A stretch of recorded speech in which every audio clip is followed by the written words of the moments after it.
வணக்கம் மக்களே! இன்னைக்கான காணொளியில நம்ம Nifty bank analysis, Nifty mid cap analysis பார்த்துடலாம். அப்புறம் பிரேக் அவுட்டுக்கு சில ஸ்டாக்ஸ் இருக்கு அதை பார்க்கலாம். அப்புறம் சில ஸ்டாக் நியூஸ் இருக்கு அதையும் பார்க்கலாம். வாங்க வீடியோக்குள்ள போலாம். முதலாவதா நம்ம நிஃப்டி 50 பார்த்துடலாம். நிஃப்டி 50 இன்னைக்கு ஒரு சைட்வேஸ் டே தான். தொடர்ந்து 4-5 நாளா சைட்வேஸ்ல தான் போயிட்டு இருக்கு. இன்னைக்கு 93 பாயிண்ட்ஸ் நெகட்டிவ்ல போய் 24,548க்கு க்ளோஸ் வச்சிருக்கு. நம்ம நிஃப்டில 24,800 தாண்டினாங்கன்னா பாசிட்டிவ் ரேலியை எதிர்பார்க்கலாம். அடுத்ததா நிஃப்டி பேங்க்கும் ஒரு சைட்வேஸ் டே தான். இன்னைக்கு நிஃப்டி பேங்க் 175 பாயிண்ட்ஸ் நெகட்டிவ்ல போய் 53,216க்கு க்ளோஸ் வச்சிருக்கு. நிஃப்டி பேங்க்கும் இந்த ரெசிஸ்டன்ஸ் 53,800 தாண்டனா பாசிட்டிவ்க்கு போகலாம். நிஃப்டி பேங்க்கும் தொடர்ந்து 4-5 நாளா சைட்வேஸ் டேவை தான் பதிவு பண்ணியிருக்கு. அடுத்ததா நிஃப்டி மிட் கேப் பார்த்துடலாம். நிஃப்டி மிட் கேப் இன்னைக்கு ஒரு பியரிஷ் டேவா தான் இருந்திருக்கு.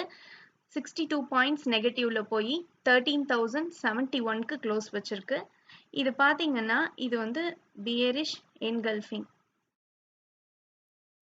ஸோ இப்படி இந்த மாதிரி ஒரு கேண்டில் ஃபார்மேஷன் இருந்ததுன்னா இதுக்கப்புறமா மிட் கேப் ஸ்டாக்ஸ் கொஞ்சம் குறையலாம். மிட் கேப் இண்டெக்ஸ் கொஞ்சம் குறையறதுக்கு வாய்ப்பு இருக்கு. இன்னைக்கே மிட் கேப் ஸ்டாக்ஸ் சில ஸ்டாக்ஸ் நல்லாவே டவுன் போயிருந்தது.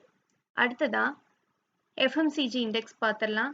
எஃப்எம்சிஜி இண்டெக்ஸ் பார்த்தீங்கன்னா 620 பாயிண்ட்ஸ் நெகட்டிவ்ல போய் 56,146க்கு க்ளோஸ் வச்சிருக்கு. இதுல அடுத்த சப்போர்ட் லெவல் என்னன்னு பாத்தீங்கன்னா 55,600க்கு நல்ல சப்போர்ட் இருக்கு.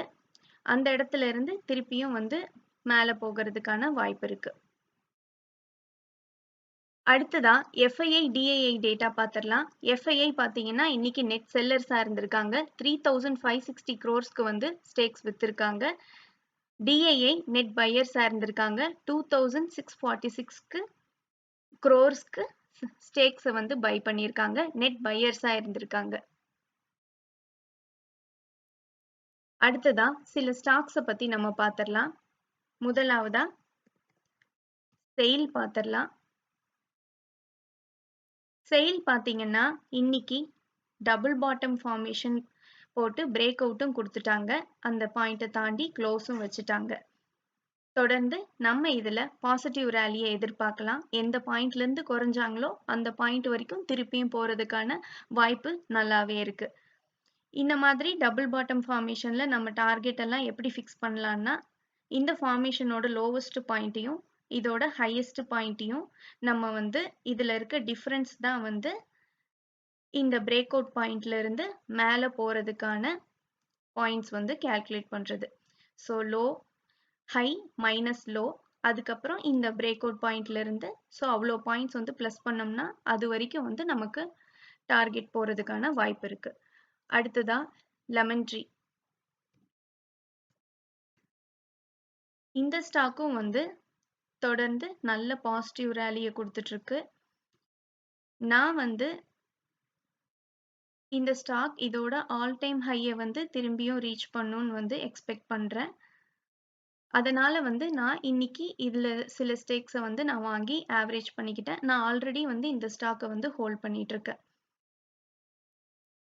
தொடர்ந்து இது ஆல் டைம் ஹை போயிட்டு அதையும் தாண்டி மேல போறதுக்கான வாய்ப்புகள் இருக்கு.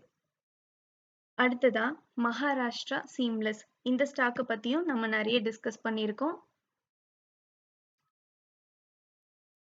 இந்த ஸ்டாக் தொடர்ந்து நம்ம டிஸ்கஸ் பண்ணதுல இருந்தே நல்ல ரேலியை கொடுத்துக்கிட்டு இருக்கு. பார்க்கலாம் இவங்க எவ்வளவு தூரம் எந்த பாயிண்ட்ல இருந்து இவங்க கீழே இறங்குனாங்களோ அந்த பாயிண்ட் வரைக்கும் இவங்க திருப்பியும் மேல போறதுக்கான பொட்டென்ஷியல் இந்த ஸ்டாக்ல இருக்கு. இவங்க இவ்வளவு தூரம் இறங்குனதுக்கான காரணம் இந்த செக்டார்ல இருக்க ப்ரெஷர்னால தான். திருப்பி இவங்க நல்ல பாசிட்டிவ் சைடுக்கு திரும்பி இருக்காங்க. தொடர்ந்து மேலே ஏறுறதுக்கான வாய்ப்பு இருக்கு. அடுத்து ஹூண்டாய் மோட்டார்ஸ் பார்க்கலாம். இந்த ஸ்டாக் நான் ஐபிஓல எனக்கு கிடைச்சது. நான் அதிலிருந்து வந்து இந்த ஸ்டாக் வந்து ஹோல்ட் பண்ணிக்கிட்டு இருக்கேன். இன்னைக்கு இந்த ஸ்டாக் வந்து நல்ல லோக்கு போயிட்டாங்க. 1.36% வந்து நெகட்டிவ்ல போயிட்டாங்க. 24 பாயிண்ட்ஸ் வந்து டவுன். இன்னைக்கு நான் இந்த ஸ்டாக்ல வந்து சில குவான்டிட்டிஸ் வந்து வாங்கிக்கிட்டேன். ஏன்னா இது வந்து நல்ல லோ பிரைஸ்ல வந்து கிடைச்சது. இது வந்து லாங் டேர்ம்க்கு வந்து ஒரு நல்ல பங்கு தான். பட் இதோட வேல்யூவேஷன் வந்து கொஞ்சம் அதிகமா இருக்கு. ஒவ்வொரு தடவ லோ வரும்போதும் ஒரு சில குவான்டிட்டிஸ் வந்து நான் கன்சிடர் பண்றேன் இதுல. அடுத்ததா ஹிந்துஸ்தான் யூனிலிவர் பாத்திரலாம். எஃப்எம்சிஜி வந்து இண்டெக்ஸ் வந்து இன்னைக்கு குறைஞ்சிருக்குன்னு நம்ம முன்னவே பார்த்தோம். இன்னைக்கு ஹிந்துஸ்தான் யூனிலிவர் 2.36% வந்து குறைஞ்சிருக்கு. 2344க்கு வந்து க்ளோஸ் வச்சிருக்கு. நான் இந்த ஸ்டாக்க வந்து இன்னமும் நல்லா குறைஞ்சதுன்னா இந்த பிரைஸ் வந்து 2300 பிளஸ் வந்து 2270 வந்துச்சுன்னா நான் இந்த ஸ்டாக்க வந்து லாங் டேர்ம் ஹோல்டிங்க்கு கன்சிடர் பண்ணுவேன். இல்லைன்னா வந்து ஆவரேஜ் பண்ணிக்குவேன்.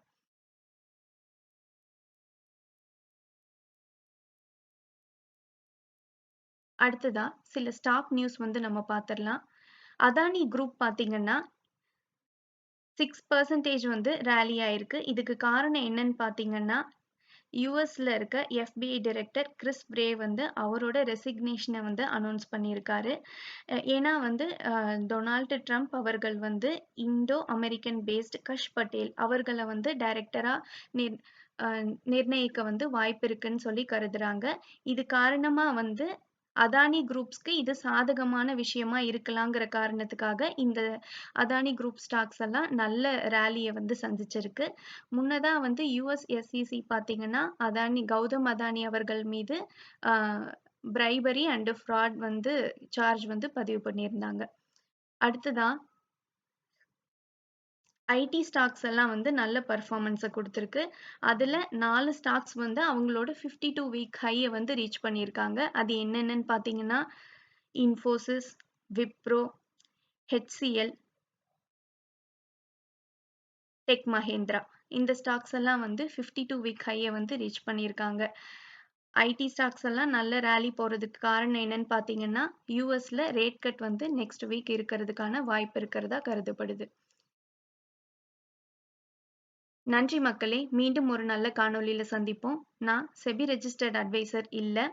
உங்களுக்கு பங்குச்சந்தை முதலீட்டுல சந்தேகங்கள் இருந்தா செபி ரெஜிஸ்டர்ட் அட்வைசரை தொடர்பு கொள்ளலாம். நன்றி மக்களே.